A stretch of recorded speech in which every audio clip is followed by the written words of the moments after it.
Tocayo.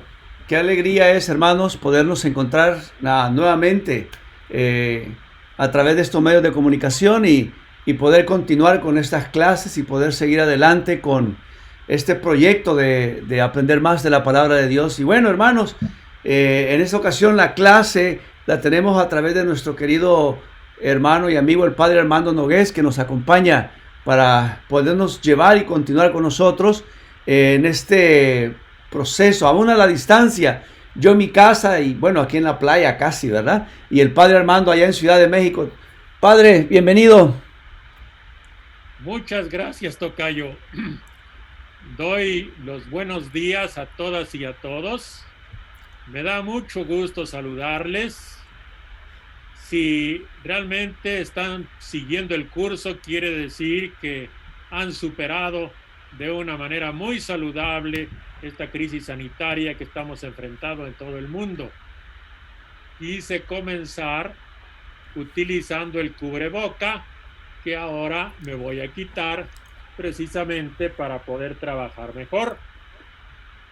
De todas formas, sabemos que ha sido pues un instrumento útil y seguramente todavía en algunos ambientes necesario para cuidar nuestra salud. Entonces, a mí me da mucho gusto que después de habernos visto en el mes de marzo, podamos ahora volver a trabajar y ahora estudiando el Evangelio según San Marcos. Ustedes pueden ver en su pantalla una imagen, es la imagen de un león y este es tradicionalmente el símbolo del evangelista Marcos. Vamos a estudiar nuestro curso precisamente con un manual para leer el Evangelio de Marcos. Y queremos ver este Evangelio considerando tres aspectos de la obra que nos ofrece el segundo evangelista. Y es precisamente que Marcos es un narrador, es un intérprete y es un evangelizador. Quiere decir que produjo un relato donde interpreta unos acontecimientos para anunciarnos la buena noticia de nuestro Señor Jesucristo. Quito ahora, bueno, vuelvo otra vez a la imagen de león. En su momento les explicaré por qué se utiliza esta imagen para simbolizar a Marcos. Quito esta imagen y vamos a ver ahora nuestro programa. Ustedes se encuentran el índice de este manual, tiene una presentación y luego un desarrollo en tres partes: Marcos como narrador, Marcos intérprete y Marcos evangelizador. Nosotros en este primer momento vamos a ver la introducción, la presentación, en donde tenemos dos temas principales: las referencias históricas del Evangelio de Marcos y número 2, el Evangelio de Marcos, una biografía antigua. Para poder trabajar de una mejor manera, ahora me voy a apoyar en otra pantalla. Vamos a cambiarla. Espero que ahora sí vean el tema número 1. ¿Lo están viendo? Tema número 1 Sí. sería las referencias históricas del Evangelio de Marcos. ¿Qué quiere decir esto? Que cuando a nosotros nos presentan una persona, nosotros nos interesamos de dónde es esta persona, quién es su familia, cómo se llama, a qué se dedica. Y si eso hacemos con las personas, también lo hacemos de una manera semejante con una obra literaria, con un libro de la Biblia, en este caso, el libro de el segundo evangelio, que sería el Evangelio según Marcos. Entonces, en este primer tema de sus referencias históricas, vamos a ver quién es el autor, en qué tiempo escribió, en qué lugar escribió y cuáles son sus destinatarios. Le voy a pedir a mi tocayo que me haga favor de leer este primer párrafo. Estamos probando a ver cómo funciona nuestra comunicación. Adelante, tocayo. Para conocer los rasgos de identidad del Evangelio de Marcos, tenemos que informarnos sobre su autor, su tiempo y lugar de origen, sus destinatarios, etc. Todos estos datos permiten comprender mejor su perfil literario, su alcance histórico y el valor de su mensaje teológico. Entonces remarco que vamos a ver su autor, el tiempo en que se escribió, el lugar donde se escribió y los destinatarios. ¿Sí? Creo que lo estoy pintando en rojo y ustedes se dan cuenta. Y ahora voy a pintar en amarillo precisamente lo que logramos cuando tenemos en cuenta estos elementos. Vemos su perfil literario, su alcance histórico y también su mensaje teológico. Entonces vamos a ir punto por punto, primero a ocuparnos del autor del Evangelio de Marcos. Diré que esto lo desarrollaremos con algunos subtemas, por ejemplo, que no tenemos datos. Queremos, sin embargo, saber quién es Juan Marcos. Luego, ¿por qué le llamamos Evangelio según Marcos? Y finalmente diremos que el autor es un cristiano, probablemente un profeta de la segunda generación. Entonces vamos a ver el primer punto, que nos dice que no tenemos datos para conocer con detalle, con precisión, quién es el evangelista que escribió el segundo evangelio. Tocayo, ausencia de datos. Ausencia de datos.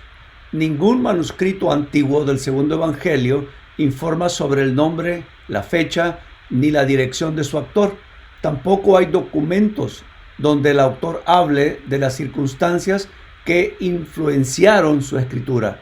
En el pasado, las ideas sobre el autor de un escrito eran diferentes de las nuestras. 2000 años dificultan alcanzar esta información. Bien. Entonces diremos que efectivamente hace 2000 años que más o menos se produjo esta obra. Entonces había otros usos, otras maneras de trabajar en los libros y de trabajar en general en los campos de la cultura.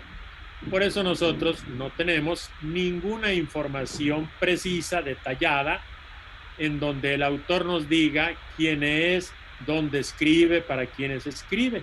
Entonces vamos a tratar de deducir pues algunos rasgos de la obra que él nos entregó, porque todas las cosas en el fondo se parecen a su dueño. Entonces, analizando la obra, conoceremos un poco más a su autor. Y vamos a ver que en la tradición esta obra se ha atribuido a un personaje de nombre Juan Marcos. Vamos a ver quién es Juan Marcos. Tocayo. ¿Quién es Juan Marcos? Varios pasajes del Nuevo Testamento hablan de un personaje llamado Marcos. Las cartas paulinas lo mencionan como colaborador de Pablo en Filemón 24, Colosenses y 2 de Timoteo. En los Hechos de los Apóstoles, Pedro se alberga en casa de un tal Juan Marcos en Hechos 12, que acompañó a Bernabé y Pablo en su primer viaje en Hechos 13 y que fue motivo de su separación en Hechos 15. En su primera carta, Pedro habla de Marcos, mi hijo, en primera de Pedro 5, pero estos datos no permiten concluir que Marcos o Juan Marcos sea el autor del segundo evangelio. Así es. Entonces, como puede notar, que este personaje, Juan Marcos, es un personaje un poco enigmático, porque en el Nuevo Testamento en 3 lugares se habla de él: las cartas de Pablo, el libro de los Hechos y la primera carta de Pedro. hablan de este personaje. San Pablo en sus cartas nos dice que Marcos es un colaborador suyo, alguien que le ayudaba a evangelizar. El libro de los Hechos de los Apóstoles habla de ese mismo Marcos, pero ahora se llama Juan Marcos, como aquí podemos notar. Juan Marcos. Y fue con el apóstol Bernabé y el apóstol Pablo en el primer viaje. Y resulta que iban comenzando el viaje y de repente Juan Marcos se regresa. Y entonces, al segundo viaje, cuando Bernabé quería que los acompañara, dice, va a ir Juan Marcos con nosotros, y Pablo le dice, ¿sabes qué? Si va Juan Marcos, yo no voy. Y entonces tuvieron un altercado, y Pablo y Bernabé se separaron. Cada quien se fue por su camino, y el que no fue con Pablo fue Juan Marcos. Motivo, pues, de que dos grandes apóstoles escogieran caminos separados. De eso nos habla el libro de los Hechos. Y la primera carta de Pedro, allí atribuida al apóstol Pedro, él habla de Marcos, mi hijo. Sería naturalmente hijo en la fe. Y con estos datos nosotros podemos decir, bueno, eso dice Pablo, dicen los Hechos y dice la carta de Pedro. Pero el Evangelio no nos dice nada. Entonces, no podemos concluir quién sea Marcos, quién sea Juan Marcos, y menos si él fuera el autor del Evangelio.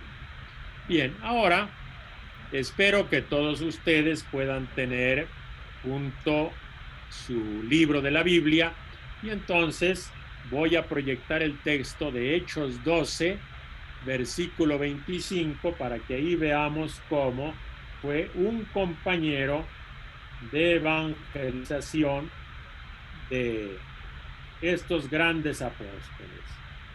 Voy a buscar Hechos 12. Espero que ustedes estén viendo que estoy buscando Hechos 12. Y en Hechos 12 voy al versículo 25. A ver, tocayo, nos lees el último versículo aquí, 25. Bernabé y Saulo, una vez cumplida su misión, regresaron de Jerusalén trayendo consigo a Juan, llamado Marcos.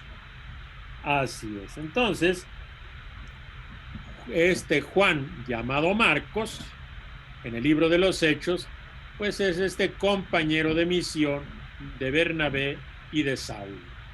Es una mención a este personaje, pero pues es un personaje mencionado en el Nuevo Testamento, pero no podemos asegurar que sea el autor del segundo evangelio. No tenemos datos suficientes. No sabemos si él lo escribió o si no lo escribió. De todas formas, al evangelio se le llama en la iglesia el evangelio según Marcos. Inciso C, tocayo. Evangelio según Marcos. El uso eclesial antepuso el segundo evangelio el título según Marcos a partir del siglo II después de Cristo. Como Marcos no formaba parte del grupo de los 12 discípulos de Jesús, esa atribución ha de entenderse. Se trataba de apoyar ese evangelio con la autoridad de una figura importante. Seguiremos usando el nombre de Marcos para el autor del evangelio, pero no lo entendemos como autor real e histórico, sino como título honorífico y a la vez tradicional. Eso. Entonces nosotros decimos lectura del Santo Evangelio según San Marcos. Muy bien, ese es el uso que hemos dado en la iglesia desde el siglo II. Y es una cosa interesante porque Marcos no era del grupo de los 12 discípulos de Jesús, no es de los 12 apóstoles. Es un personaje que aparece junto, cercano a Pedro o cercano a Pablo. Entonces, es una figura importante, realmente destacada en las iglesias primitivas. Pues quizá el evangelio se lo atribuyeron a él precisamente para apoyarse en una figura muy destacada, colaborador nada menos que de los apóstoles Pedro y Pablo. Pero cuando decimos Marcos, Evangelio según San Marcos, no lo entendemos como autor real o como autor histórico.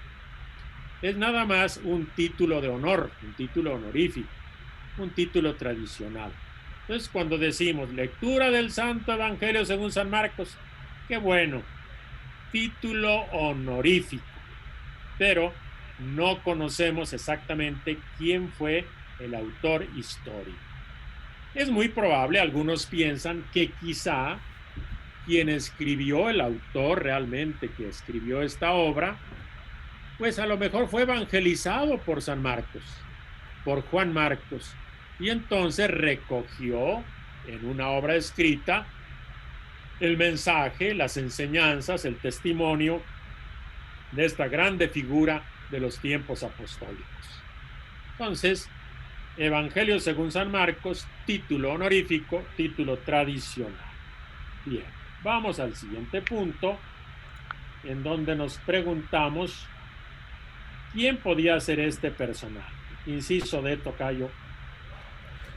Un profeta cristiano de la segunda generación. El Evangelio de Marcos es obra de un profeta cristiano.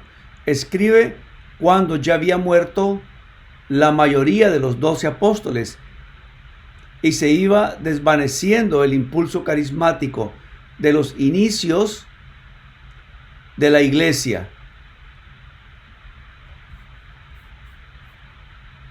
Sigue. Como dirigente que era, captó los desafíos de su comunidad y el estilo de los profetas y apocalípticos del pasado. Pasó de lo oral a lo escrito. Se trataba de mantener viva la memoria subversiva de Jesús y hacer duradero su mensaje. Entonces, el estudio de la obra permite entenderla como obra de un profeta. ¿Qué cosa es profeta? Ya sabemos que un profeta no es el que adivina el futuro, sino un profeta es el que interpreta lo que sucede en esta vida desde la perspectiva de Dios.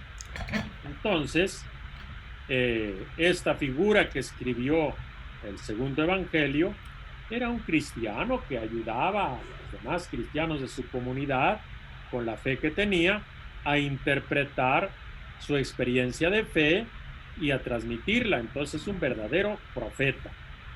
Interpreta la historia y la comunica. Y él interpretó los acontecimientos del tiempo de Jesús y de su experiencia eclesial y la supo transmitir a través del libro que escribió. Entonces, se piensa que este grande cristiano escribió cuando ya había muerto la mayoría de los 12. Precisamente cuando ellos vivían, ellos comunicaban el evangelio y eran los que garantizaban su verdad. Cuando los apóstoles que conocieron a Jesús, cuando los testigos oculares murieron, pues fue necesario poner por escrito su testimonio para no perderlo. Entonces, el Evangelio según Marcos se escribe cuando ya habían muerto la mayoría de los discípulos. Se piensa que este cristiano era un dirigente en la comunidad.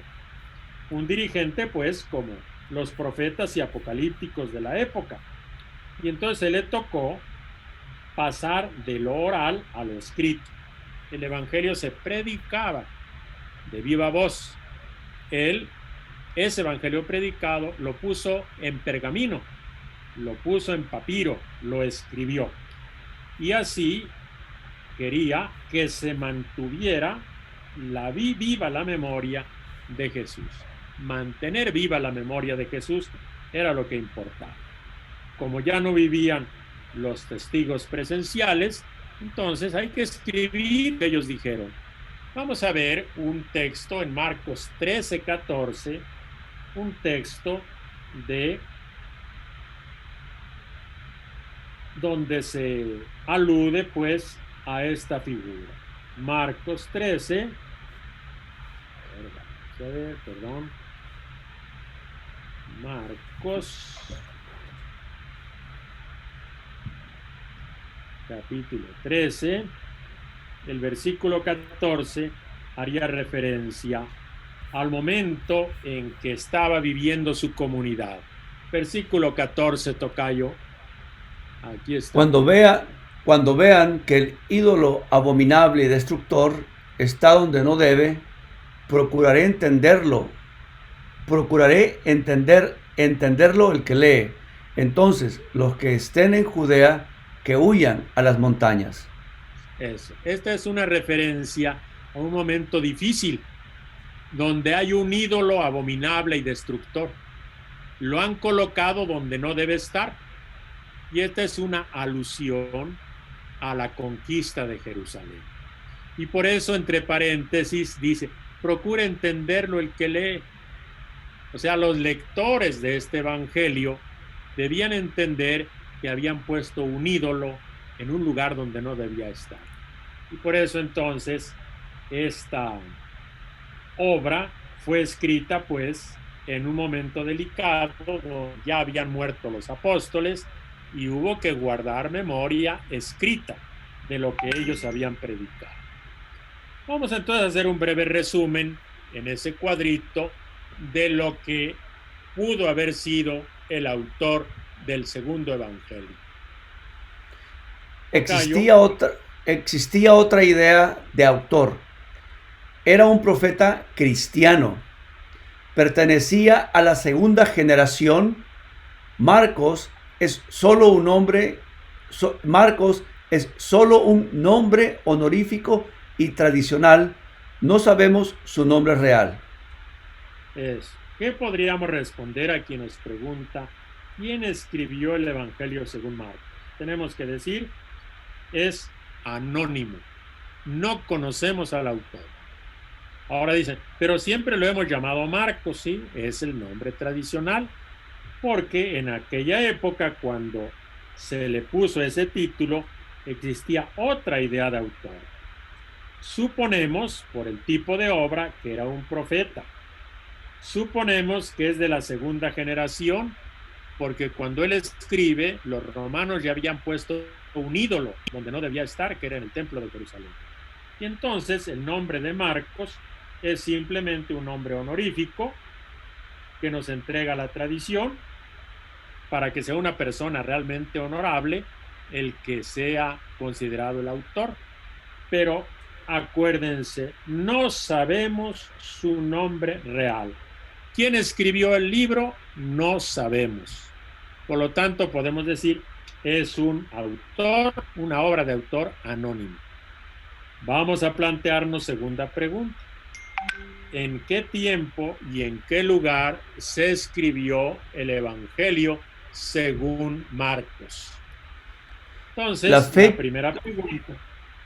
Adelante, tocayo. La fecha de su aparición. Marcos debió escribirse en una fecha muy próxima a los eventos del año 70 después de Cristo, quizás inmediatamente después de la destrucción del templo, que figura en Marcos 13. En el juicio de Jesús, sus adversarios ponen en boca de él palabras alusivas a esta destrucción, Marcos 14. Además, al mencionar la abominación de la desolación, hace referencia al templo profanado en los años procedentes a la guerra. Así es. Entonces, ese texto de que iba a haber un ídolo abominable es precisamente una alusión a la destrucción del templo que hicieron los romanos en el año 70. Profanaron el templo fue profanado poniendo un ídolo donde solamente se le da culto al único y verdadero Dios.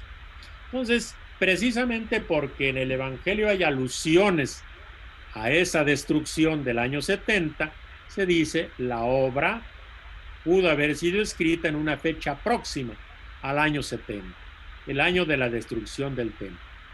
Y además hay otro indicio. Cuando están juzgando a Jesús en los relatos de la pasión, lo acusan de que él pretendía destruir el templo. Entonces hay una alusión a la destrucción del templo del año 70. Por lo tanto, podemos pensar que la fecha de escritura del Evangelio es alrededor del año 70. Imagínense ustedes que alguien está viendo este video y ve que el profesor se puso en la boca un cubrebocas. Entonces dice, ciertamente ese video, aunque no diga en qué fecha se escribió, si tenía un cubrebocas, es una alusión muy clara a ese momento en que todo el mundo tuvo que usar cubrebocas. Entonces debió haber sido por el año 2020. Entonces, así lo mismo con estos indicios, nosotros decimos, si Marcos habla de la destrucción del templo, si habla de un ídolo abominable, pues es alrededor del año 70. Por esa fecha ciertamente se escribió, no se escribió antes. Pudo haber sido después del año 70, sí, pero antes es difícil. Vamos a ver el siguiente punto, siguiente temita, que es el más antiguo de los evangelios. Adelante, tocayo. El más antiguo de los evangelios. La ciencia bíblica ha identificado las primeras fuentes literarias en las que cristalizó la tradición sobre Jesús antes del año 70 después de Cristo. Entre ellas se menciona un breve relato de la pasión, el documento Q con dichos de Jesús y la fuente de los signos. No obstante, Marcos es el primero en reproducir la historia pasada de Jesús desde el bautismo, porque Juan hasta la resurrección. Por los demás evangelios vinieron después. Eso, entonces, aquí antes que nada vamos a ver esa línea de tiempo. Ustedes pueden ver en la línea de tiempo los años 70, 80, 90 y 100. Y ahí están colocados los evangelios. Ustedes ven que yo coloqué el evangelio de Marcos alrededor del año 70. Los demás evangelios vendrían después. Antes del año 70 hubo por lo menos, o muy probablemente, hubo 3 trabajos, 3 fuentes previas, que uno sería un breve relato de la pasión, otro sería el documento Q, que es una serie de dichos de Jesús, y otro sería la fuente de los signos. Esos estarían antes del año 70. Y a partir de estas fuentes, podríamos decir que el evangelista Marcos construyó su obra. No utilizando realmente esas fuentes, sino sabiendo que él escribe cuando ya había algunas cosas escritas sobre Jesús. Sería, se piensan los estudiosos, un relato de la pasión, el documento Q, la fuente de los dichos, y una fuente de signos o llamados milagros de Jesús. Esa es la tradición. Ya comenzaba a cristalizar antes del año 70. Marcos, en realidad, alrededor del año 70, fue el primero que reprodujo la historia pasada de Jesús. Y lo hizo escribiendo precisamente desde el bautismo de Juan hasta su resurrección.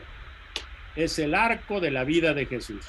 Curiosamente, ya ustedes puedan darse cuenta que Marcos no nos cuenta su nacimiento, no cuenta su infancia.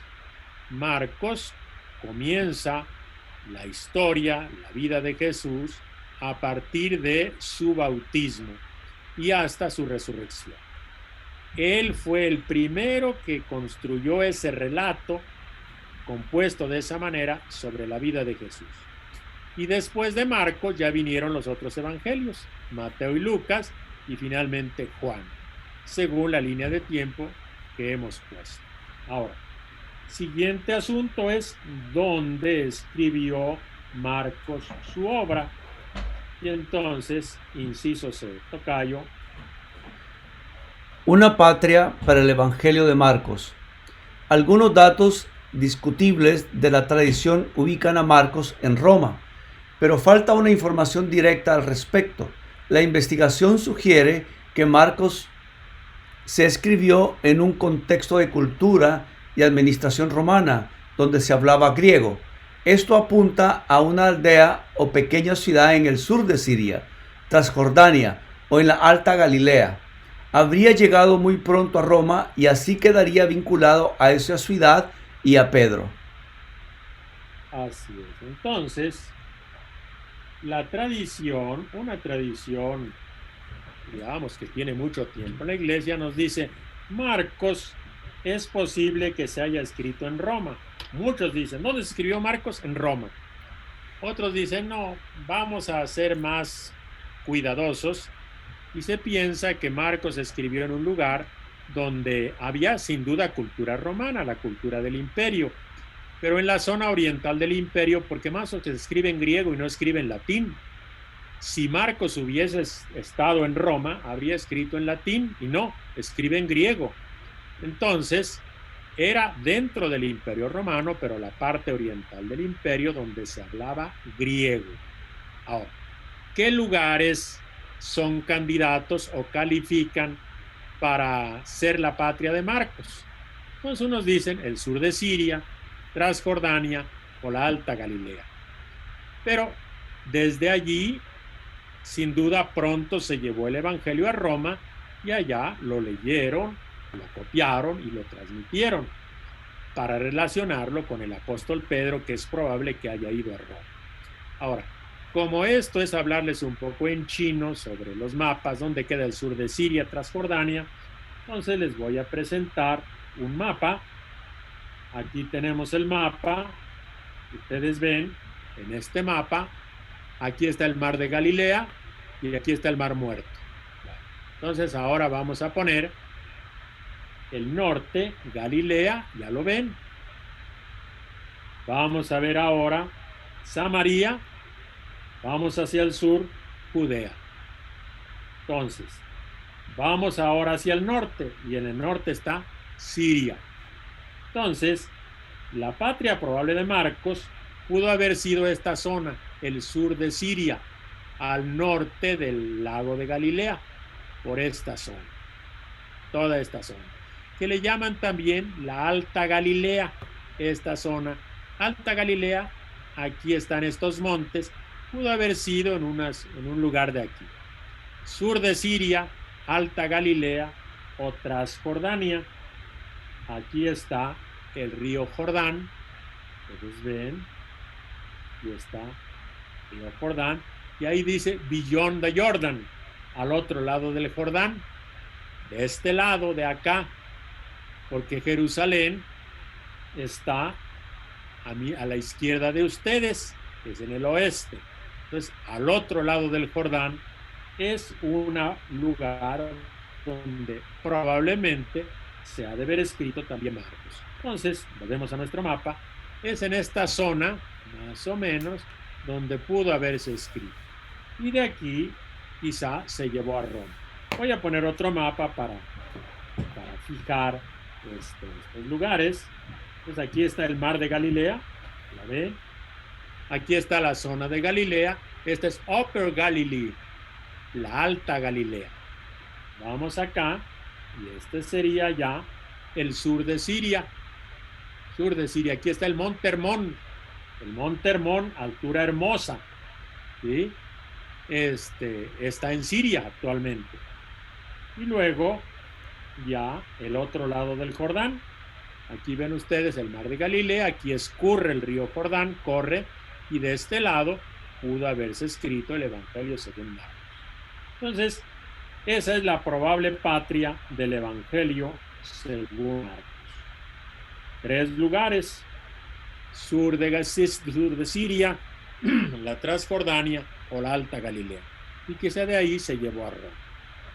Vamos a ver que esta es la época de la segunda generación cristiana. Cuando se escribió Marcos, ya hay cristianos de segunda generación. Vamos a tratar este tema. Adelante, tocayo. La segunda generación cristiana. El Evangelio de Marcos se escribe unos 40 años después del tiempo de Jesús. Ya murieron las grandes figuras apostólicas. Comienzan a predominar los cristianos de origen pagano. El reto consiste en estabilizar la vida de las comunidades cristianas. Se trata de hacerlo recuperando y actualizando la memoria de Jesús. Se acrecienta la polémica con el judaísmo, que busca reorganizarse después de la destrucción del templo. Entonces, ya estamos bastante tiempo después de Jesús, bueno, bastante, exageremos, unos 40 años. Y es cuando nuestra línea de tiempo podemos establecer generaciones. La primera generación es del 30 al 70, la segunda del 70 al 110, al 100, pues, números redondos, y la tercera generación después del 100. Entonces, a Marcos vamos a colocarlo en esta segunda generación, porque en la primera generación vivían los apóstoles. Entonces, si ustedes fijan aquí, esta primera generación era la época en que vivían los 12. No era necesario escribir. Cuando los 12 ya murieron, entonces en la segunda generación ya es necesario escribir. Y entonces, ¿qué caracteriza esta generación? Que son unos 40 años después de Jesús. Ya hay muchos cristianos que no son judíos, son paganos que se convirtieron en cristianos. Entonces hay que estabilizar su vida. Por otro lado, después del año 70, es necesario que la memoria de Jesús se actualice. Se recuerda, pero también lo que se recuerda se pone en sintonía con la época en que se vive. 40 años después hay que acomodarse a las nuevas circunstancias. Y entonces el Evangelio actualiza esa memoria. Y además ya tiene competencia.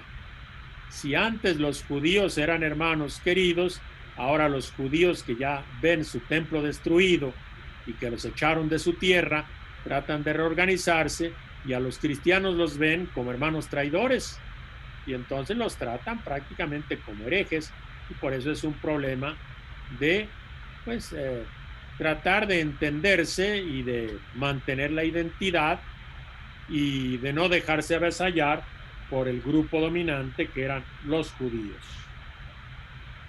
Yo creo que hasta aquí hacemos una breve pausa para hacer algunos ajustes y después le seguimos. Claro que sí, gracias. Gracias, Tocayo. Nos detenemos, vamos a prepararnos, a agarrar el cafecito, el pan, por ahí para continuar en unos momentos más. Nos vemos aquí en un ratito más. Dios me los bendiga.